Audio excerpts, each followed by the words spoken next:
अर्जुन गुस्से में अमन की तरफ बढ़ता है तो अमन जल्दी से वहाँ से भाग जाता है और अर्जुन गुस्से में अपने रूम में चला जाता है।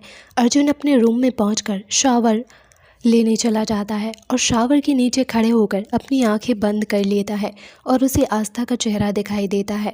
तो अर्जुन के फेस पर एक स्माइल आ जाती है। अर्जुन लगभग आधे घंटे बाद वॉशरूम से निकलकर बाहर आता है तो उसने टॉवेल के अलावा कुछ नहीं पहना था और वो उसी तरह जाकर बेड पर आंखें बंद करके लेट जाता है। अर्जुन ने अपने मन में सोचते हुए खुद से कहा, अमन सच कह रहा था। आस्था, तुमने मुझे सच में बदल दिया है। तुमने अर्जुन सिंह राठौर को सच में बदल दिया। आज तक मैंने कभी किसी के लिए ऐसा फील नहीं किया, ना ही ऐसा कभी बिहेव किया जैसे तुम्हारे साथ किया है। कभी किसी के इतने करीब नहीं गया जितना तुम्हारे गया हूँ।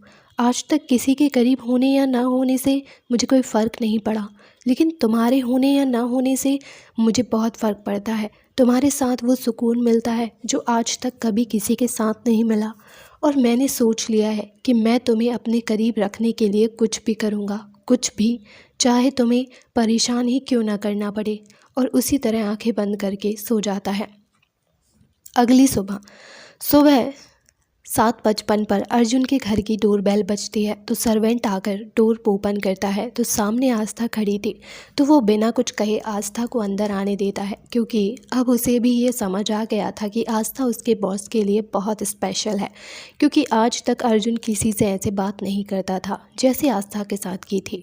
और वो बात उस सर्वेंट ने कल नोटिस कर ली थी और वो आस्था को वहीं सोफे पर बैठाकर अर्जुन को बुलाने चला जाता है। अर्जुन अपने डेली रूटीन के हिसाब से इस वक्त जिम में था। तभी सर्वेंट ने अर्जुन से आकर कहा, सर वो कल वाली मैडम आई है। जब अर्जुन ने सुना कि आस्था आई है तो उसके फेस पर अपने आप ही एक स्माइल आ गई और वो वहाँ से सीधे आस्था के पास चला गया।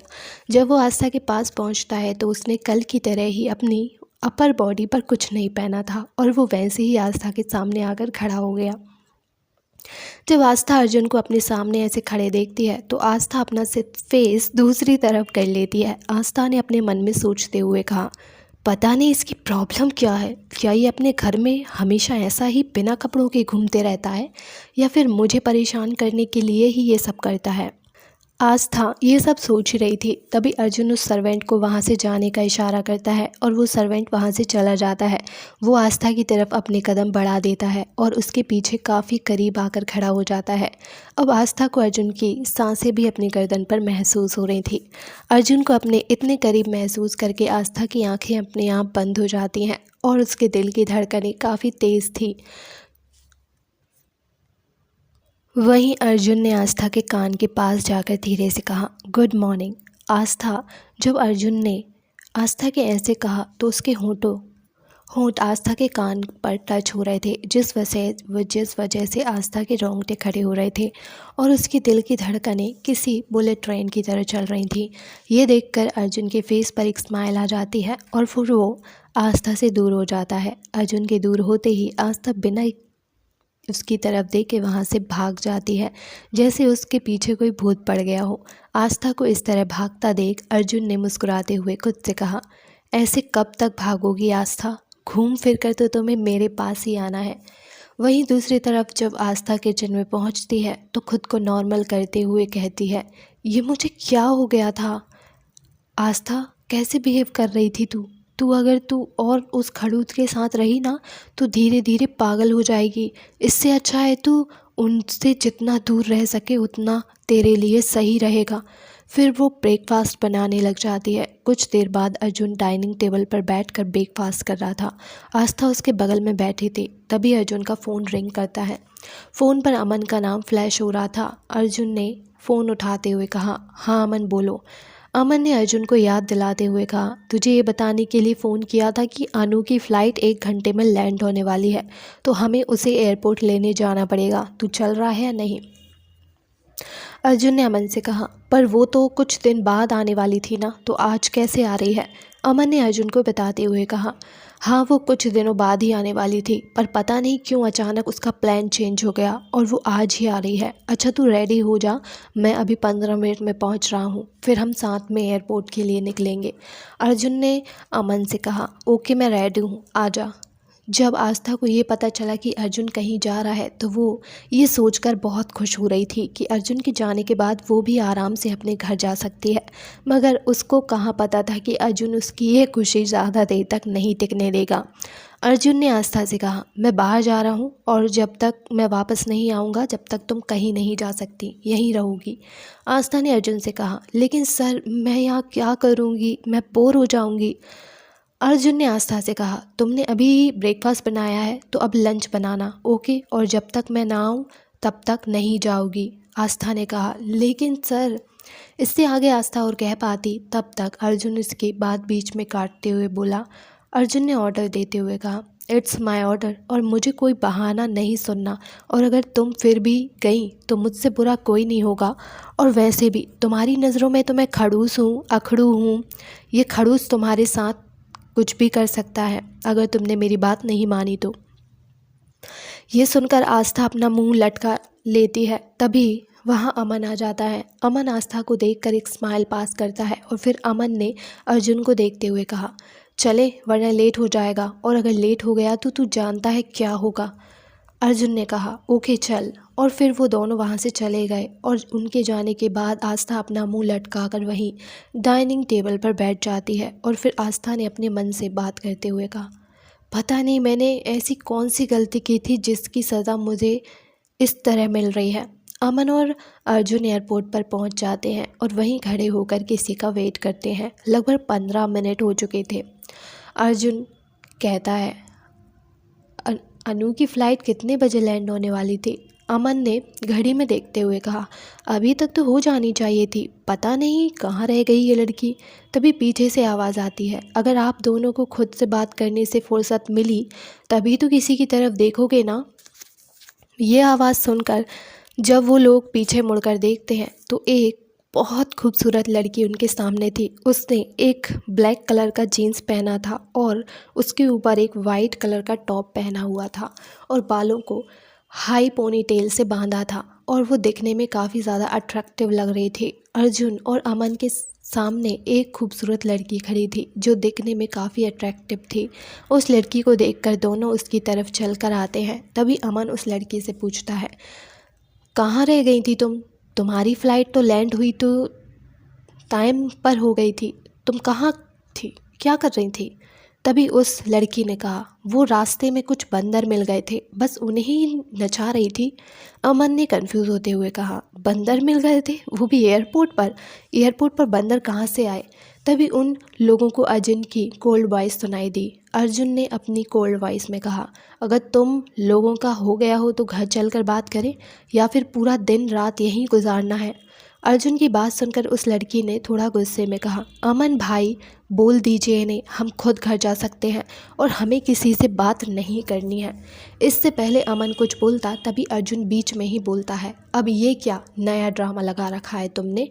तभी वो लड़की बोलती है, ये आपको ड्रामा लग रहा है? सच में नाराज़ हूँ मैं आपसे और आप इसे ड्रामा बोल रहे हैं। अर्जुन कहते हैं, और किस बात से नाराज़ हो तुम? तभी वो लड़की बोलती है, आपने मुझे अपने साथ घर में रहने के लिए मना क्यों किया? इसलिए आपको पता है कितना मन था मेरा आपके साथ रहने पर आप किसी की सुनते ही नहीं हो, कभी किसी की फीलिंग्स की कदर नहीं करते आप। अर्जुन ने कहा, ऐसी कोई बात नहीं है अनु, मैं थोड़ा बिज़ी हूँ इसलिए मना कर दिया, लेकिन जैसे ही फ्री हो जाऊँगा तुम मेरे साथ चलना मेरे घर।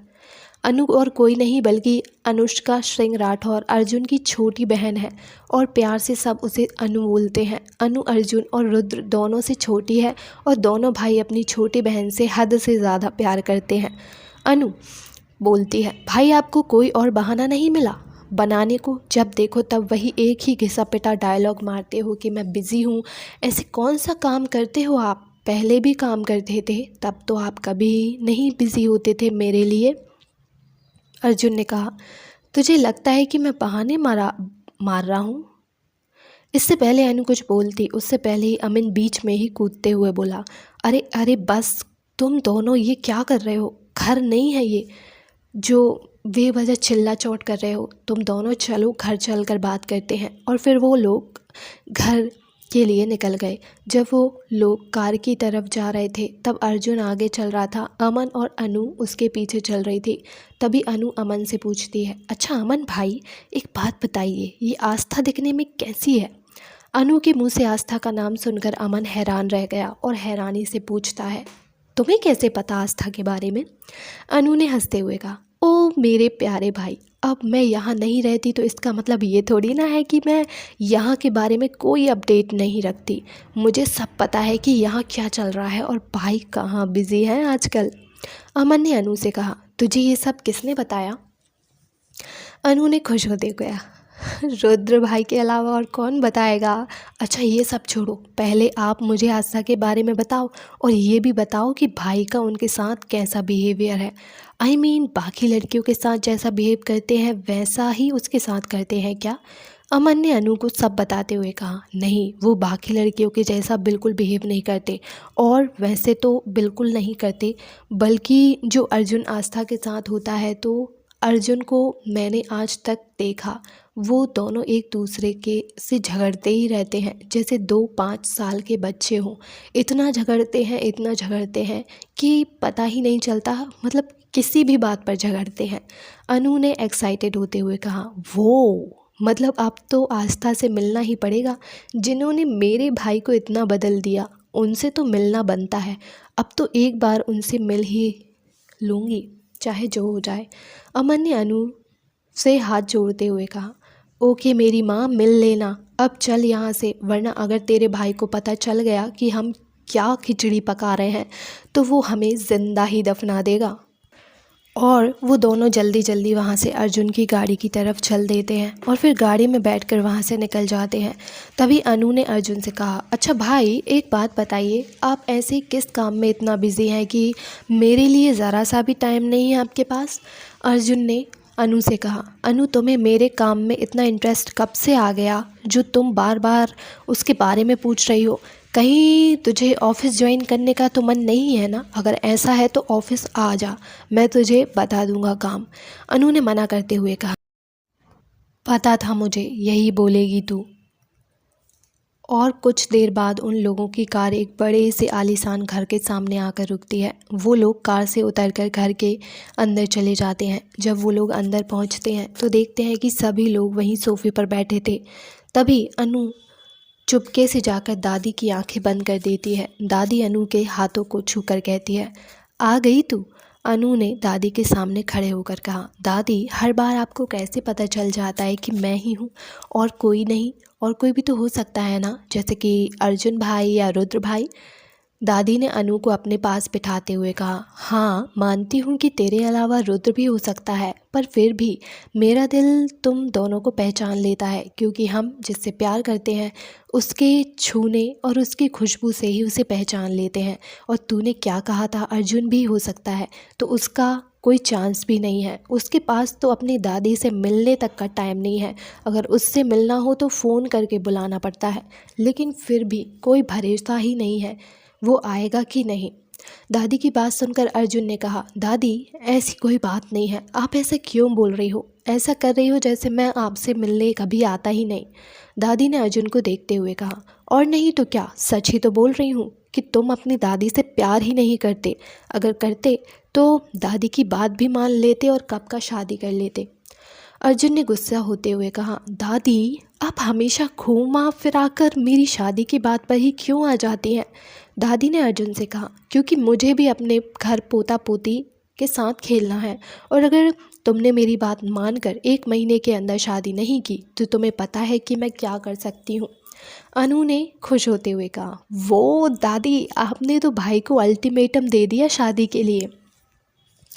दादी ने अनु से कहा, हाँ अगर मैं ऐसा नहीं करती तो जनाब कभी शादी ही नहीं करते, तो मुझे जानबूझकर ये सब करना पड़ा, और अगर इन्होंने अब भी शादी नहीं की तो मुझसे बुरा कोई नहीं होगा। दादी की बात सुनकर वहाँ बैठे सभी लोग शॉक्ड थे, क्योंकि उन लोगों को लगता था कि अर्जुन कभी शादी करेगा ही नहीं, क्योंकि जिस तरह से वो लड़कियों के साथ बिहेव करता था उस हिसाब से तो उसके घर वालों को यही लगता था कि वो कभी शादी नहीं करेगा, वो हमेशा सिंगल रहेगा। तभी किसी की आवाज़ आती है, हे चुईया तू आ गई।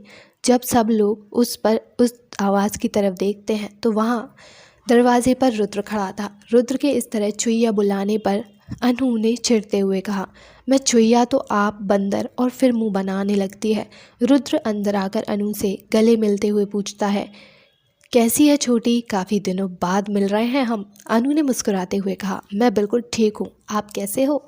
रुद्र ने मुस्कुराते हुए कहा, एकदम मस्त। तभी अर्जुन ने अपनी वॉच में देखते हुए कहा, अच्छा अब मैं चलता हूँ, मुझे काम है। तभी अनु ने अर्जुन को रोकते हुए कहा, अरे भाई ऐसे कैसे आप जा सकते हैं, देखो लंच टाइम हो गया है, तो चलिए हम साथ में बैठकर लंच करते हैं। और प्लीज़ आप मना मत करना, पहले ही आपने मुझे आपके साथ रहने से मना कर दिया, लेकिन अब लंच के लिए मना करोगे तो मैं आपसे नाराज़ हो जाऊँगी। अर्जुन ने अनु की बात मानते हुए कहा, ओके फाइन चले। अर्जुन को लंच के लिए मनाता देख दादी बहुत खुश हो गई थी, क्योंकि काफ़ी दिनों बाद सारी फैमिली साथ बैठकर खाना खाने वाली थी, जिससे दादी की आंखों में आंसू झलक आए थे। दादी को देखकर अनु ने कहा, क्या हुआ दादी, आप क्यों सेंटी हो रही हो? दादी ने अनु से मुस्कुराते हुए कहा, कुछ नहीं, हाँ, बस ऐसे ही, ये सब तूने जानबूझकर किया ना? तो अनु अनजान बनते हुए कहती है, मैंने क्या किया? कुछ भी तो नहीं किया। पता नहीं आप किस बारे में बात कर रही हैं। अब चलिए चलकर अपने पोते के साथ बैठकर खाना खा लीजिए, पता नहीं फिर मौका मिले ना मिले। अनु की बात सुनकर दादी मुस्कुरा देती हैं और फिर सब खाने चले जाते हैं। खाना खाने के बाद अर्जुन कुछ देर वहीं अनु के साथ बात करने लगता है, और जब वो टाइम देखता है तो 7 बज चुके थे। उसे अचानक से आस्था की याद आती है। अर्जुन ने जब अपनी रिस्ट वॉच में टाइम देखा तो 7 बज गए थे। उसे याद आया कि आस्था को उसने घर पर ही रुकने के लिए बोला था और वो अभी वहीं होगी, तो वो जल्दी से वहाँ से निकल जाता है। इधर आस्था अर्जुन के आने का वेट कर रही थी, तभी अर्जुन आएगा और कब वो वापस जाएगी। तभी उसके पास अनु का फ़ोन आया और उसने पूछा, आस्था तू कहाँ है? आस्था ने तनु से कहा, वो अभी मैं सर के घर पर ही हूँ यार। तनु ने हैरान होते हुए कहा, क्या तू इस वक्त तक वहाँ है? कितना लेट हो गया है यार। आस्था इस वक्त तुझे घर पर होना चाहिए। आस्था ने तनु को समझाते हुए कहा, पता है पर मैं क्या करूं, सर कहीं बाहर गए हैं और उन्होंने बोला था कि जब तक मैं ना आऊं तब तक मैं घर पर ही रहूं। तुझे तो पता है अगर मैंने उनकी बात नहीं मानी तो वो मेरे लिए और नई मुसीबतें खड़ी कर देंगे, और मुझे कोई प्रॉब्लम नहीं चाहिए अपनी लाइफ में, वैसे ही झंड हो चुकी है, इसलिए मैं घर नहीं गई, और अब जैसे ही सर आते हैं मैं घर के लिए निकल जाऊंगी। तनु ने परेशान होते हुए कहा, तू इतनी रात को अकेले घर जाएगी और अंकल को क्या बोलेगी? आस्था ने तनु को रिलैक्स करते हुए कहा, डोंट वरी यार, मैं चली जाऊंगी और पापा की टेंशन मत ले। मैंने शिवू को बोल दिया है कि मुझे आने में लेट हो जाएगा, वो पापा को संभाल लेगी। तनु ने आस्था से कहा, ओके चल ठीक है, तू अपना ख्याल रखना और संभाल के रहना, घर जाना। तनु ने बात करने के बाद आस्था वहीं हॉल में सोफे पर बैठकर अर्जुन के आने का इंतज़ार कर रही थी, और वहीं बैठकर उसकी आंख लग जाती है। वो वहीं सोफे पर ही सो जाती है। कुछ देर बाद अर्जुन के घर की डोरबेल बजती है, तो एक सर्वेंट जाकर डोर ओपन करता है तो सामने अर्जुन खड़ा था। अर्जुन घर के अंदर आते हुए आस्था के बारे में पूछता है। तभी उसकी नज़र सोफे पर सोई हुई आस्था पर जाती है। आस्था को इस तरीके से सोता देखकर अर्जुन उसकी तरफ बढ़ जाता है और सर्वेंट को वहाँ से जाने का बोलता है। सर्वेंट वहाँ से चला जाता है। अर्जुन आस्था के पास जाकर बैठकर उसको निहारने लगता है। आस्था सोते हुए बहुत मासूम लग रही थी और उसके बालों की लट बार बार उसके चेहरे पर आ रही थी, परेशान कर रही थी उसे। तो अर्जुन उसके बालों को उसके कान के पीछे कर देता है और आस्था सोते हुए अपना सिर अर्जुन के कंधे पर टिका देती है। तो अर्जुन धीरे से उठकर आस्था को अपनी गोद में उठा लेता है। अर्जुन ने काफ़ी इजीली आस्था को अपनी गोद में उठा लिया था। उसे आस्था को उठाए ऐसा लग रहा था जैसे किसी फूल को उठाया हो उसने। अर्जुन आस्था को ले जाकर अपने रूम में बेड पर लेटा देता है। जब वो आस्था को लेटा देता है तो आस्था ने उसकी कॉलर को अपने दोनों हाथों से पकड़ा हुआ था, जिससे अर्जुन आस्था के और करीब बढ़ चुका था। आस्था के इतने करीब होने से अर्जुन को उसे किस करने का मन कर रहा था, लेकिन वो अपने आप को कंट्रोल करते हुए आस्था से अपने आप को छुड़ाता है और वॉशरूम फ्रेश होने चला जाता है। कुछ देर बाद अर्जुन वहीं पड़े काउच पर बैठकर अपने लैपटॉप पर कुछ काम करता है। तभी आस्था की नींद खुलती है और वो अपनी आंखों को मसलते हुए बैठ जाती है। जैसे ही आस्था की नज़र सोफे पर बैठे अर्जुन पर जाती है, वो एकदम से चीख पड़ती है। आस्था की चीख सुनकर अर्जुन उसकी तरफ देखता है तो वो अपनी आंखें बंद किए हुए बस चिल्लाए जा रही थी। तो अर्जुन ने आस्था को चुप कराते हुए कहा, शट अप। लेकिन आस्था फिर भी चुप नहीं हो रही थी। अर्जुन ने गुस्सा करते हुए कहा, I said just shut up Aastha. Aastha एकदम से चुप हो जाती है। अर्जुन ने गुस्से में आस्था से कहा, क्यों चिल्ला रही हो इतना? हाँ, मैनर्स नहीं है? आस्था ने अर्जुन पर भड़कते हुए कहा, वाह, एक तो आप मेरे ही घर में आकर मेरे ही रूम में बैठकर चिल्लाने वाले काम कर रहे हैं और ऊपर से मुझसे पूछ रहे हैं कि मैं क्यों चिल्ला रही हूँ। अर्जुन ने आस्था से कहा, ऐसा मैंने कौन सा काम किया है? आस्था ने भड़कते हुए कहा, क्या किया है? क्या मतलब है आपका? ये बताइए, आप इस वक्त मेरे घर पर क्या कर रहे हैं? अर्जुन ने आस्था को टोंट मारते हुए कहा, एक बात बताओ, किचन में काम करते वक्त तुम्हारे सिर पर चोट लग गई थी क्या? हाँ, जो तुम इस तरह पागलों जैसी बातें कर रही हो? आस्था ने भड़कते हुए कहा, क्या मैं आपको पागल नजर आती हूँ? अर्जुन ने आस्था से कहा, नहीं, लेकिन तुम जिस तरीके से और घर की बात कर रही हो उसी तरीके से तुम पागल ही कहलाओगी। आस्था ने हैरान होते हुए कहा, किसी और का घर? किसी और का घर थोड़ी है, ये तो मेरा घर है। फिर वो अपनी नज़रें चारों तरफ घुमाती है। तब उसे रियलाइज़ होता है कि वो इस वक्त हाँ फिर से अर्जुन के कमरे में है। अर्जुन ने टोंट मारते हुए कहा, क्या हुआ, दौरे आना बंद हुआ या नहीं? आस्था ने फिर से भड़कते हुए कहा, क्या कहा आपने? दौरे? आपको क्या लगता है मुझे दौरे आते हैं? अर्जुन ने फिर टॉन्ट मारते हुए कहा, जिस तरीके से तुम हरकतें करती हो उन्हें देखकर तो यही लगता है कि तुम्हें दौरे पड़ते हैं। आस्था ने तेज़ आवाज़ में कहा, ओह, तो आप मुझे पागल समझते हैं? आपको लगता है कि मैं पागल हूँ और हमेशा पागलपन करती रहती हूँ? अर्जुन ने आस्था का मजाक उड़ाते हुए कहा, तुम्हें देखकर तो यही लगता है। आस्था ने अर्जुन को टोंट मारते हुए कहा, यू नो व्हाट, मुझे आपको देखकर क्या लगता है कि आपके जैसा इंसान पूरी दुनिया में नहीं है जिसे आपके अपने आप के अलावा कोई भी सही नहीं लगता। सब पागल लगते हैं, लेकिन ऐसा नहीं होता। ये सब लोगों के साथ होता है। जो सच में पागल होते हैं उन्हें सब लोग पागल ही नज़र आते हैं सिवाय खुद के। अर्जुन ने गुस्से में कहा, हाउ डे यू, क्या बोलती चाहती हो? तुम्हें कुछ अंदाज़ा भी रहता है क्या बोल रही हो? आस्था ने मासूम बनते हुए कहा, सर, इसमें हिम्मत वाली कौन सी बात है? जो सच है वही बोल रही हूँ। अर्जुन ने आस्था को देखते हुए कहा, ओह, तो तुम्हें लगता है कि मैं पागल हूँ? फिर ठीक है, तो यही पागलपन कुछ भी कर सकता है और तुम मुझे रोक भी नहीं पाओगी। ये बोलकर अर्जुन आस्था की तरफ अपने कदम बढ़ा देता है। अर्जुन को अपनी तरफ आता देखकर आस्था पीछे होने लगती है और वो पीछे जाकर दीवार से टकरा जाती है। तो अर्जुन उसके सामने जाकर खड़ा हो जाता है। अर्जुन को अपने सामने देखकर वो बगल से जाने लगती है तो अर्जुन दीवार पर हाथ रख देता है। अर्जुन के ऐसा करने पर आस्था दूसरी तरफ से जाने लगती है, लेकिन अर्जुन उस तरफ भी अपना हाथ रख देता है। आस्था अर्जुन की बाहों के घेरे में खड़ी थी और अर्जुन उसके करीब जा रहा था। तो अर्जुन को देखकर आस्था अपनी आंखें कसकर बंद कर लेती है, जिसे देखकर अर्जुन थोड़ा मुस्कुराता है और थोड़ा झुककर उसके गाल पर वाइट करके दूर हो जाता है। तो आस्था हैरानी के साथ उसे देख रही थी और गाल सहलाने लगती है। अर्जुन के बाइट करने से आस्था का गाल टमाटर की तरह लाल हो चुका था, क्योंकि आस्था की स्किन काफ़ी सेंसिटिव थी, जिसकी वजह से निशान बन गया था। अर्जुन ने आस्था के गाल को देखकर मुस्कुराते हुए कहा, क्या हुआ, ऐसे क्यों देख रही हो? तुमने ही तो बोला था ना कि मैं पागल हूँ। तो एक पागल कुछ भी कर सकता है, किसी को काट भी सकता है, किसी को मार भी कर सकता है और बहुत कुछ कर सकता है। बहुत लंबी लिस्ट है। अर्जुन की बात सुनकर आस्था चिढ़ते हुए कहती है, और रियली, तो फिर आपकी जगह यहाँ नहीं पागल खाने में होनी चाहिए, क्योंकि ऐसे लोगों को पागल खाने में ही रखा जाता है जो दूसरों को नुकसान पहुँचाते हैं। आस्था की बात सुनकर अर्जुन को गुस्सा आने लगता है और वो गुस्से में बोलता है, तुम्हें बड़ा पता है पागल खाने के बारे में? कभी एक्सपीरियंस किया है क्या? आस्था ने अर्जुन से कहा, पागल खाना क्या कोई घूमने वाली जगह होती है जो मैं वहाँ एक्सपीरियंस करने जाऊँ, वहाँ रहूँ?